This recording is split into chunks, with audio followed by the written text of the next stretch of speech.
Hello everyone, welcome to the Commerce GRF Adda platform. So this is Soumya here and I have qualified UGC NET GRF with 99.29% in Commerce.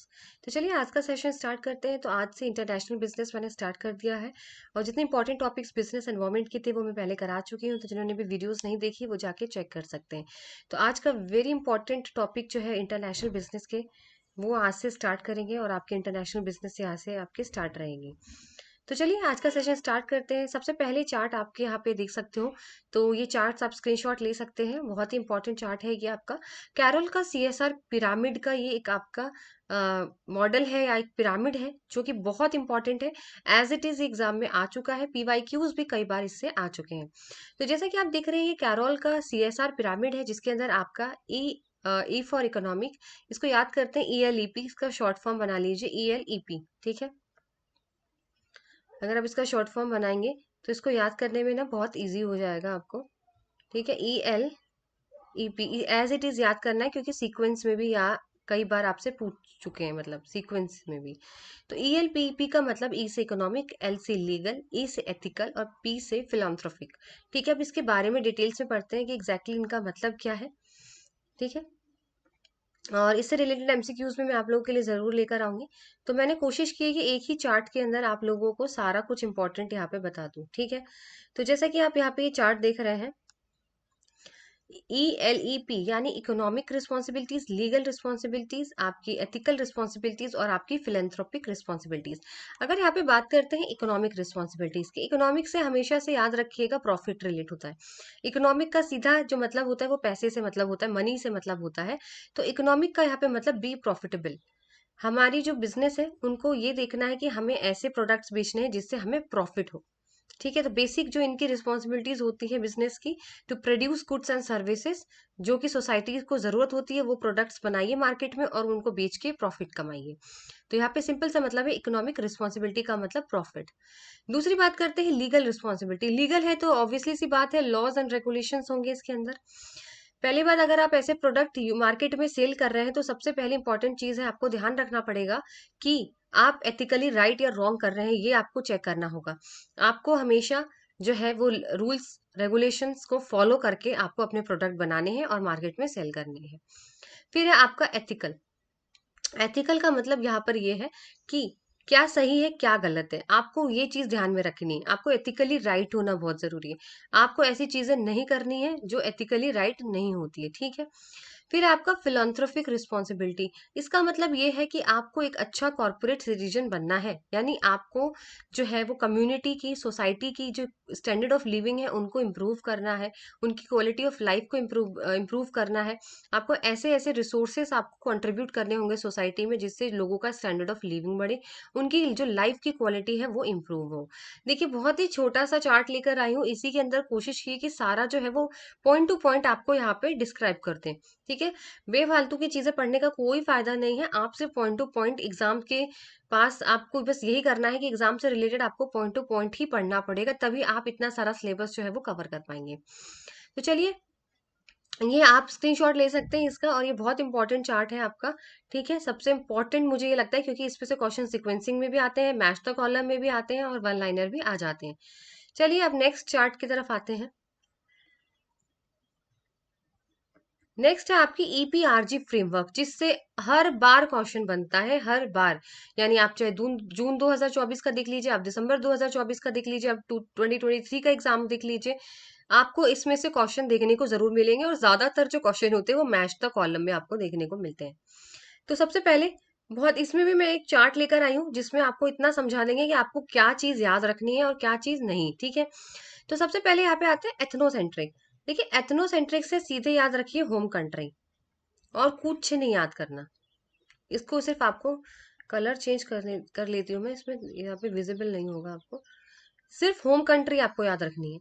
Ethnocentric का मतलब home country, जिस country में goods produce हो रहे हैं। जैसे India है, वो एग्जाम्पल, हम लोग इंडिया में रहते हैं। ठीक है, तो इंडिया हमारी होम कंट्री है।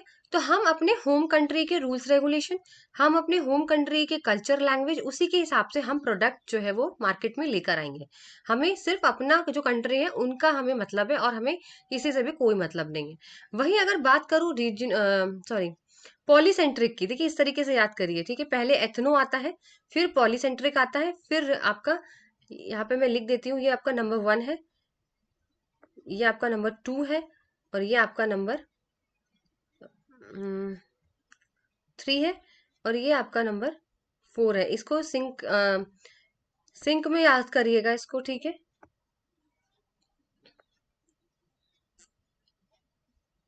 ठीक है, तो ये आपका एथनोसेंट्रिक है, मतलब होम कंट्री से मतलब है। अगर मैं बात करूं पॉलीसेंट्रिक की, तो यहाँ पे जो कीवर्ड रहेगा वो रहेगा आपका होस्ट कंट्री। होम की जगह होस्ट कंट्री। होस्ट कंट्री का मतलब ये है कि हमें दूसरों के, जैसे मैं इंडिया में हूँ अभी, ठीक है, तो इंडिया के हम हो गए। तो अगर मैं होस्ट कंट्री की बात करूँ, फॉर एग्जाम्पल आप कोई सी भी कंट्री ले लीजिए, अमेरिका।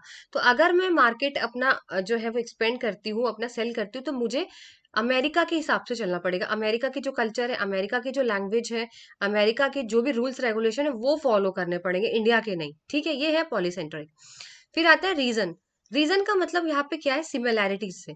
सिमिलैरिटीज का मतलब ये होता है कि हमें ऐसे ऐसे प्रोडक्ट्स बनाने होंगे, या ऐसे ऐसे कंट्री से हमें कनेक्ट करना पड़ेगा जहाँ पे चीजें सिमिलर हो। जैसे फॉर एग्जाम्पल इंडिया है, इंडिया की जैसा सिमिलैरिटी अगर आप देखोगे तो पाकिस्तान है, आपका बांग्लादेश है। तो ये जो कंट्रीज है ये काफी मिलती जुलती है हमारी कंट्रीज से।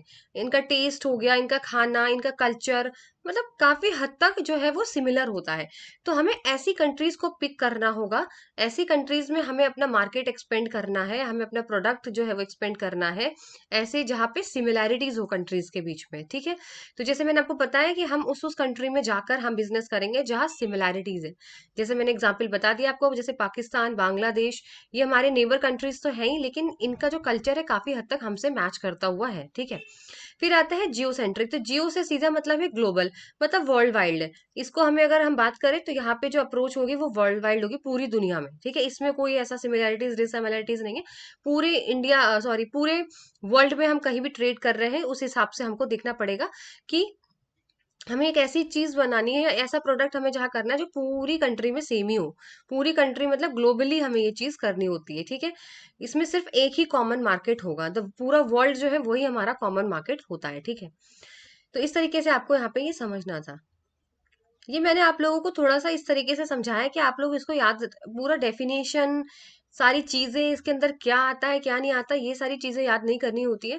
सिर्फ मेन याद रखिए, एथनोसेंट्रिक जो होती है होम कंट्री फॉलो करते हैं हम लोग रूल्स रेगुलेशन। पॉलीसेंट्रिक में हम लोग होस्ट कंट्री को फॉलो करते हैं, उनके रूल्स रेगुलेशन। रीजन में जहां जहां सिमिलैरिटीज वाली कंट्री होगी हम उनके साथ बिजनेस करते हैं, उनके साथ हम लोग जो है वो कनेक्ट करते हैं। और जियो सेंट्रिक में तो हमारा पूरी दुनिया हमारा एक कॉमन मार्केट होता है, ठीक है।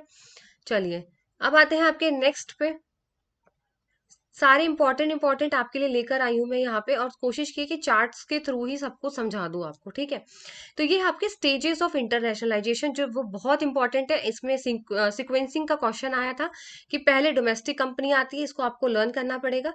पहले डोमेस्टिक कंपनी है, फिर आपके इंटरनेशनल है, फिर मल्टीनेशनल है, फिर ग्लोबल है, फिर आपके ट्रांसनेशनल है। इस तरीके से सीक्वेंस आपको याद करने पड़ेंगे ये, ठीक है। इस तरीके से चार्ट ऊपर की तरफ जा रहा है, ये ऐसे ही जाएगा ये, ठीक है। ठीक है, इसलिए अब इसको इसी तरीके से आपको याद करना है, क्योंकि एज सेम इज जो आपका पीवाईक्यू में आया था, इसके स्टेजेस पूछे गए थे सीक्वेंसिंग में। चलिए आप बारी बारी इसको समझ लेते हैं। देखिए, डोमेस्टिक कंपनी। तो डोमेस्टिक कंपनी का यहाँ पे क्या मतलब होता है, फॉर एग्जाम्पल समझिए कि डोमेस्टिक कंपनी का मतलब यहाँ पर है कि मैं सिर्फ एक जगह पे ही बिजनेस कर रही हूँ, या मैं एक ही जगह पे खाली काम करूंगी, जिसको बोलते हैं एथनोसेंट्रिक। अभी आप, मैंने बताया ना, एथनोसेंट्रिक का मतलब अपने होम में, अपने ही घर पे, ठीक है, अपने रूल्स रेगुलेशन। हमारा इसमें क्या होता है, बहुत लिमिट में होते हैं। डोमेस्टिक कंपनी से एग्जाम्पल आप समझिए, जैसे मेरी न्यू दिल्ली में बेकरी है समझिए। तो मेरी एक पर्टिकुलर एरिया जैसे कनॉट प्लेस है, तो कनॉट प्लेस में मेरी एक बेकरी है, बहुत लिमिटेड है, तो वो मेरी डोमेस्टिक कंपनी हो गई, ठीक है। मेरा जो ओरिजिन है वो डोमेस्टिक है, बहुत लिमिट में है। ये होता है डोमेस्टिक कंपनी, ठीक है। उनका जो ओरिजिन होता है वो डोमेस्टिक कंपनीज में होता है, क्योंकि वो एथनोसेंट्रिक है। देखिए कनेक्शन देखिए यहाँ पर, ठीक है। और जो डोमेस्टिक कंपनी होती है वो डोमेस्टिकली ही ऑपरेट करती है, क्योंकि वो इंटरनेशनल उनको जाना नहीं है। मुझे, जैसे मैं अभी बेकरी दिल्ली में, तो मेरा वही कनॉट प्लेस ही रहेगा, मुझे अमेरिका नहीं जाना है। लिमिट ऑपरेशन रहता है, लिमिट विजन रहता है, ठीक है। हम अपने बाउंड्रीज के अंदर अंदर ही रहेंगे खाली। चलिए नेक्स्ट, इंटरनेशनल। उसके बाद आता है इंटरनेशनल। देखिए इंटरनेशनल कंपनीज क्या होती हैं, इसमें हम इन्वेस्टमेंट नहीं करते बाहर जाकर। मतलब हम कहीं अमेरिका ऑस्ट्रेलिया में जाके मैं इन्वेस्टमेंट नहीं करूंगी, पर मैं थोड़ा बहुत क्या इंपोर्ट और एक्सपोर्ट कर सकती हूँ फॉरेन कंट्रीज में। जैसे मेरी बेकरी की दुकान है तो मैं पेस्ट्रीज जो है वो एक्सपोर्ट और इंपोर्ट कर सकती हूँ अमेरिका में, पर ये नहीं कि मैं इन्वेस्टमेंट कर रही हूँ जाके दूसरी कंट्री में। ये ऐसा नहीं करता इंटरनेशनल कंपनीज। तो इंटरनेशनल कंपनीज ज्यादातर जो होती है वो एक्सपोर्टर और इंपोर्टर ही होती है, क्योंकि उनका कोई बाहर इन्वेस्टमेंट नहीं होता। वो प्रैक्टिस तो डोमेस्टिक, मतलब फोकस तो उनका डोमेस्टिक, मतलब मेरी जो पेस्ट्री बन रही है बेकरी जो है वो है तो इंडिया में ही, बट मैंने थोड़े से अपने पंख फैला लिए, एक तरीके से समझिए, थोड़ा सा मैंने अपने विंग्स फैला लिए फॉरेन कंट्रीज तक। थोड़ा मैंने एक्सपोर्ट इंपोर्ट बढ़ा दिया बस, लेकिन मेरा काम इंडिया में ही हो रहा है, न्यू दिल्ली में ही हो रहा है, ठीक है। तो वो है आपकी इंटरनेशनल कंपनीज। नेक्स्ट है आपका मल्टीनेशनल कंपनीज। मल्टीनेशनल कंपनीज में क्या होता है, अब हम अलग अलग कंट्रीज में मैं इन्वेस्टमेंट करूंगी, ठीक है। मतलब यहाँ पर ये है कि अलग अलग स्ट्रेटेजी, अलग अलग डिफरेंट मार्केट में अब मैंने इन्वेस्टमेंट करना शुरू कर दिया। अब मैं बाहर निकल चुकी उस जगह से, ठीक है। अब मैंने अमेरिका, ऑस्ट्रेलिया, पता नहीं मैंने कहाँ कहाँ इन्वेस्टमेंट कर दिए, ठीक है। ये चीज आपकी बताती है मल्टीनेशनल कंपनीज। मल्टीनेशनल का मतलब आपका जो है वो दूसरी कंट्रीज में आपने जाना जाके इन्वेस्टमेंट करना शुरू कर दिया है, ठीक है। फिर नेक्स्ट है आपका ग्लोबल कंपनीज। देखिए ग्लोबल कंपनीज में क्या होता है कि इन्वेस्टमेंट तो हम पूरे ग्लोबल में कहीं भी कर सकते हैं। ग्लोबली का मतलब मेनी कंट्रीज, आप चाहे तो कोई भी कंट्री में कर सकते हैं। लेकिन डिफरेंस क्या है मैम, तो डिफरेंस ये है आपका ग्लोबल और मल्टीनेशनल कंपनीज में डिफरेंस क्या है, कि जो मल्टीनेशनल कंपनीज थी वो सेम इमेज और सेम ब्रांड यूज नहीं करती, ठीक है। हर जगह सेम कोऑर्डिनेटेड इमेज या सेम ब्रांड वो हर मार्केट में वो यूज नहीं करते। लेकिन ग्लोबल में क्या होता है, अगर मैं अपना प्रोडक्ट मार्केट करूंगी तो मैं वही ब्रांड और वही इमेज जो है वो मैं सारे मार्केट में यूज करूंगी। इतना सा ही डिफरेंस है खाली, जो है ग्लोबल और मल्टीनेशनल कंपनीज में होता है, ठीक है। इसमें यही है, या तो आप एक कंट्री में प्रोड्यूस करो, ठीक है, एक कंट्री में जैसे इंडिया में आप बनाओ, लेकिन उसकी मार्केटिंग है वो ग्लोबली करनी है आपको, पूरे मतलब बहुत सारी कंट्रीज में आपको जाना है। या फिर आप प्रोड्यूस करो ग्लोबली, मतलब हर जगह हर कंट्रीज में प्रोड्यूस करो, लेकिन मार्केटिंग करो डोमेस्टिकली। ये फर्क होता है बस ग्लोबल के अंदर, ठीक है। फिर है आपका ट्रांसनेशनल, जो कि लास्ट है। इसमें क्या होता है, ये काफी कॉम्प्लेक्स ऑर्गेनाइजेशन होते हैं। क्यों क्यों इसलिए होता है, क्योंकि हम लोग फॉरेन जो ऑपरेशंस होते हैं उनपे हम लोग जाके इन्वेस्ट करते हैं, ठीक है। इन्वेस्ट करते हैं, बट इसमें क्या होता है, जो डिसीजन मेकिंग होती है, चाहे वो रिसर्च डिपार्टमेंट है, चाहे वो मार्केटिंग पावर्स है वो हम लोग हर इंडिविजुअल फॉरेन मार्केट को दे देते हैं। ये होता है ट्रांजेक्शनल कंपनीज में। ट्रांजेक्शनल कंपनीज में जो डिसीजन मेकिंग पावर होता है, जो मार्केटिंग का पावर होता है, वो हम हर एक एक इंडिविजुअल फॉरेन मार्केट को वहां पे दे दिया जाता है। बस इतना ही है ट्रांजैक्शनल कंपनीज में। देखिए मेन मेन चीज पढ़िए, पॉइंट पढ़िए, बस इससे ज्यादा और कुछ आपको पढ़ने की जरूरत नहीं है, ठीक है। तो आज का सेशन यही था। कल के सेशन में आपको उपासला मॉडल, वेरी इंपॉर्टेंट मॉडल, ठीक है, साथ ही साथ आपको वहां पे modes of entry into the, कैसे किस तरीके से हम फॉरेन मार्केट में कौन कौन से एंट्री हम लोग यूज करते हैं, मतलब इंटरनेशनल बिजनेस है, ट्रेड में जो मोड्स होते हैं एंट्री के वो बहुत इंपॉर्टेंट है। कल आपकी स्लाइड्स में मैं आप लोगों के लिए ये दो चीजें लेकर आऊंगी। साथ ही साथ एक छोटे से कर्व्स हैं, जैसे कुजनेट कर्व्स है, फिलिप कर्व है, फिशनेट कर्व है, इस तरह की कर्व एग्जाम में आ चुके हैं, तो एक छोटा सा सेशन उस पर भी मैं लूंगी, ठीक है। तो चलिए, अगर मेरा सेशन अच्छा लगता है तो वीडियो को लाइक एंड शेयर जरूर करिए, चैनल को सब्सक्राइब करिए। तब तक मिलते हैं आपसे नेक्स्ट सेशन में।